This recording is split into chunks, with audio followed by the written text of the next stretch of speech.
You've been drinking sugar-free coffee for months, maybe years. You made the decision. It was a conscious change. And yet, something's not right. Your morning fatigue is still there. Your circulation isn't improving as you'd hoped, and no one has explained exactly why. What almost no one has told you is this. Cutting sugar out of your coffee was a good decision. But sugar-free coffee isn't a neutral beverage. It's an active ingredient that has specific effects on your liver and circulation, effects that change significantly after age 50, and there's something else. And there's what happens to your body with that coffee doesn't end when you put the cup down on the counter. It keeps working while you do other things, while you try to sleep. Before moving on, I want to debunk an idea you've been repeating without question. Do you know what it's like to make conscious decisions about your health? Do you know what it's like to choose sugar-free coffee when everyone else is adding it to me? Do you know what it's like to do things right and still not feel your best in the morning? The tension in your temples when you wake up, that feeling of cold hands before your first cup of coffee, that moment when you wait for the clearing of the air. And what comes is something more like pressure than clarity. You do it right.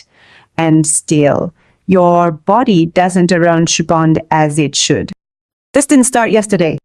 Many men in this age group recognize this same pattern oblimo. They watch what they drink, cut back on sugar, keep drinking coffee, and the morning fatigue doesn't let up. A large proportion of men over 50 who report irregular energy in the mornings continue to drink coffee that they haven't reviewed from that perspective. What happens is that coffee activates a process in the vascular system that continues long after the moment it's drunk. It doesn't end with the cup. It doesn't end at noon. That process reaches into the hours of sleep with an intensity that many men haven't connected with how they wake up. And there's a specific reason for that, which almost no one has seen clearly explained until now. It's not that coffee without sugar is bad. It's just that no one explained to you how it works differently. After 50, that difference changes. Everything. What happens in your arteries doesn't end when you leave the cup in the sink. Research on vascular recovery indicates that this process continues to be active during sleep. Coffee, even without sugar, keeps the nervous system activated, interfering with the vasodilation that the body needs during the night rest, and its effects reach your morning before you open your eyes. That's precisely why I prepare something specifically for this group of men. The digital book 7 Habits That Make You Wake Up Tired After 40. You'll identify which are of your morning and afternoon habits are directly connected to the vascular recovery that occurs while you sleep, A habit that you've never related to how you wake up. You'll understand why the body of a 50-year-old responds differently to those same substances that it used to process without visible accumulation. And why is this difference more noticeable in the early hours of the day? And you'll find the first concrete adjustment you can make this week without eliminating coffee to make the nighttime process work in your favor. Indeed. Designed for the man who wants to understand the root cause, not just manage the symptoms. And there's something inside that surprises most. Among the 7 habits, there's one directly related to nocturnal vascular activation, which most repeat in the regular morning routine without knowing what they're accumulating. If any of what you just had heard sounded familiar, the link is in the pinned comment. Vascular activation that accumulates night after night doesn't wait. The first step is to figure out which of these habits is yours. You need not resign yourself to feeling this way, nor must you understand it alone. That's what we're here for. I'm Carmen Navarro. For over 20 years, I've been researching and sharing scientific studies on men's health to help men make informed decisions. What I've observed time and time again is that when it comes to diet, the right question is almost never what to eat, but how and when. Today, we will talk exactly about that. I'm going to show you what happens to your body with that coffee hour by hour. day by day so that you can make an informed decision about something that's already part of your routine. In order to fully understand what's coming, I need you to have a clear picture of how this process works. Imagine you have a garden hose, Zika. It works perfectly fine when the water is running slowly and steadily. But if you turn a pressure pump for a while and then turn it off, the hose doesn't immediately, like return to its relaxed state. It stays a little tighter, a little stiffer for a while. It needs the pressure to gradually decrease. That's at us in very simplified terms what happens to your blood vessels every time you drink coffee. Coffee contains caffeine. Caffeine temporarily blocks receptors in the brain and vascular system that normally promote relaxation and ease it. The result is that the blood vessels constrict slightly and the heart works a little harder. This isn't a problem when it happens occasionally and the body compensates well. The liver comes into play because it's in charge of processing and eliminating caffeine. It does this through a set of enzymes. When these enzymes are working properly, caffeine is neutralized in a reasonable amount of time and the body returns to its baseline state. But there is something that changes after 50. Research on liver metabolism indicates that the speed at which the liver processes certain substances decreases with age. It does not disappear. It does not fail. It simply works more slowly. That means that caffeine remains active in the system for longer than it did at 35. The host takes long to relax. And if bedtime arrives before that process has finished, the body enters sleep with the body with the pump still on.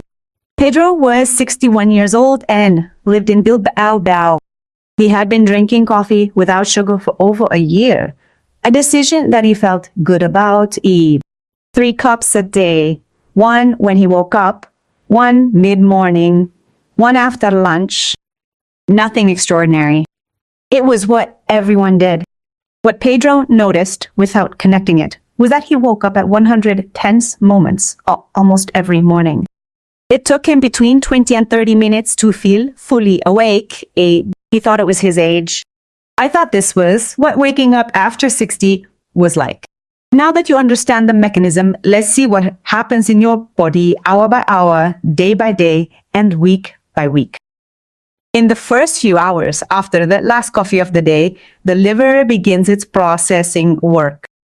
For a man aged 50 or older, research into hepatic kinetics indicates that this extend considerably beyond what it did in previous years. While the liver is working, caffeine continues to circulate and maintain a low but sustained activation of the nervous system. What a man feels during this period can be subtle or even imperceptible, perhaps. A slight state of alertness that prevents him from completely disconnecting at night.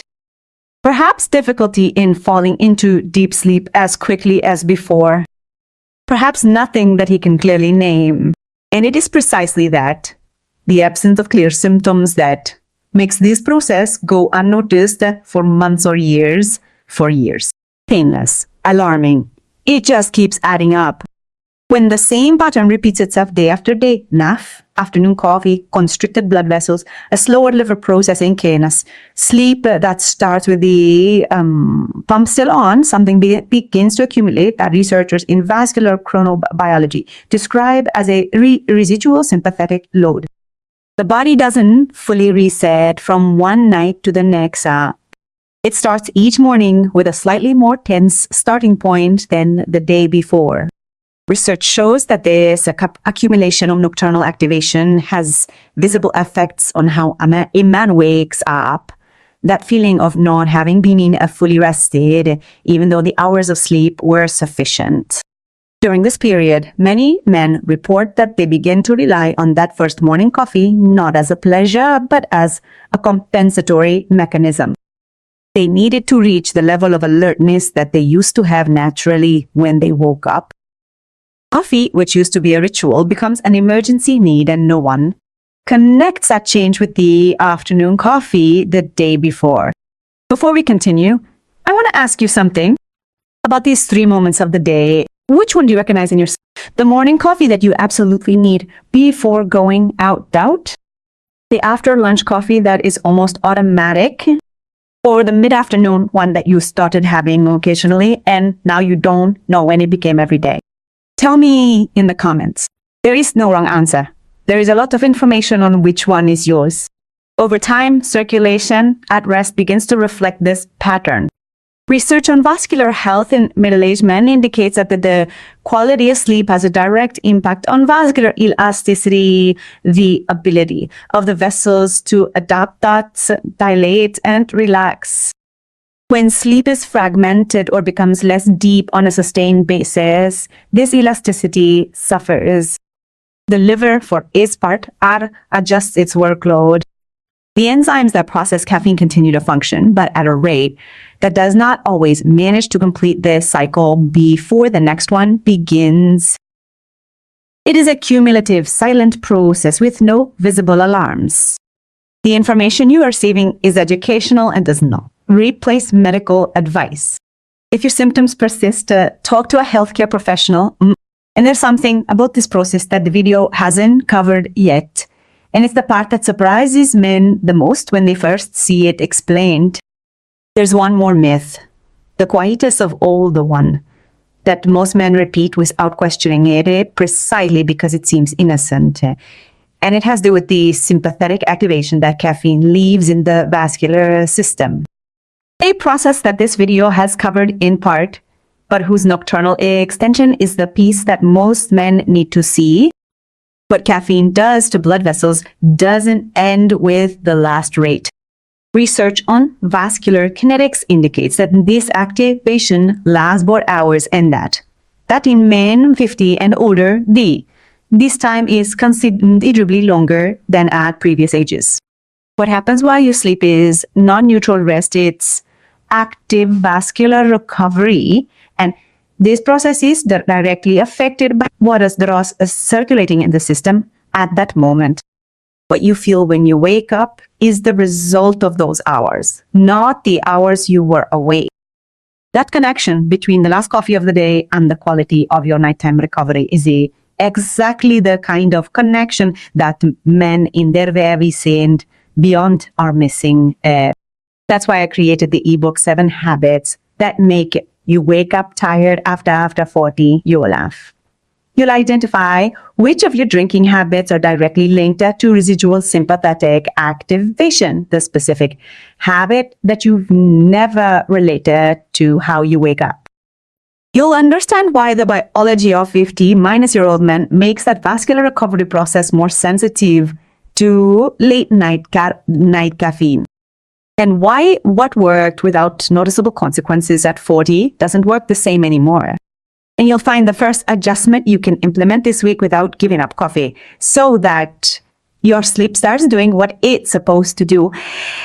Designed for men who want to act on the root cause, not just alleviate what they're feeling. Plus, one detail is left out of this video. Among the 7 habits, there's one directly related to late night sympathetic activation, which most men repeat at their usual dinner without realizing what they're accumulating. If any of this sounds familiar, I've left the link in the pinned comment. Check it out. For the man aged 50 and older who continues an afternoon coffee drinking pattern without checking it, longitudinal and longitudinal research on cardiovascular and liver health suggests that the cumulative effects on circulation and liver function are real and measurable. They're not dramatic from one month to the next. They're silent. What the studies describe is not a catastrophe. It's a gradual loss of margin. The liver filters slightly less efficiently. The vessels have slightly less elasticity at rest. Nighttime recovery is slightly less complete. And with each passing year, that window narrows a little more. The good news, and this is the specific takeaway I want to give you, is that the timing of coffee consumption is one of the easiest factors on this list to adjust. It doesn't require eliminating anything. It requires moving something. And for the man aged 50 and older, that adjustment has an impact on the system that is disproportionately large to the effort it takes. You don't have to give up coffee. You just have to check when. When men in their 50s or old adjust the time they have their last coffee of the day, many men report that that changes come sooner than expected. In the first few weeks, the most common experience is a slightly deeper sleep, not longer, but qualitatively different. The feeling that rest was real. In the weeks that follow, some men report that morning tension in the temples and neck begins to ease, that waking up becomes more natural, less abrupt, that the first coffee of the day feels like a pleasure again and not an emergency, necessity. What improves first is always subjective and functional. How you feel when you wake up is not a number on a test, and realistic expectations matter. It's not a one-week transformation. It's a gradual process in which the body gradually regains a rhythm that the previous pattern had displaced.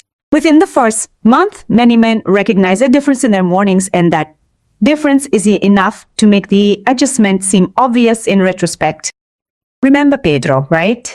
3 coffees a day, 100 long ones each morning, 20 or 30 minutes to feel awake.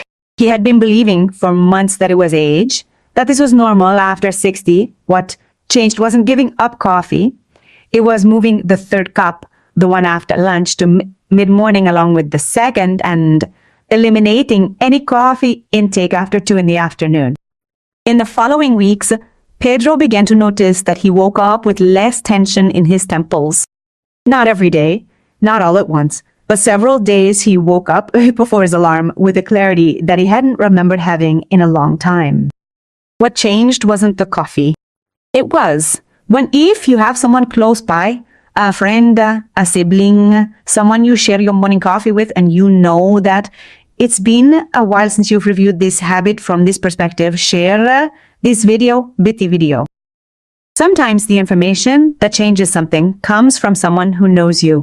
What we've seen today is not a condemnation of coffee. It's a review of when sugar-free coffee was a good decision, but the body after 50 processes caffeine differently, more slowly, with more residual aggregation time, with more impact on what happens during sleep hours. Yeah. The liver works, the circulation responds, and what you feel when you wake up is a reflection of that night's work. What you can change is not the coffee, it's the timing, and that's completely in your hands. In the first few weeks of adjusting your schedule, many men report a difference in the quality of waking up.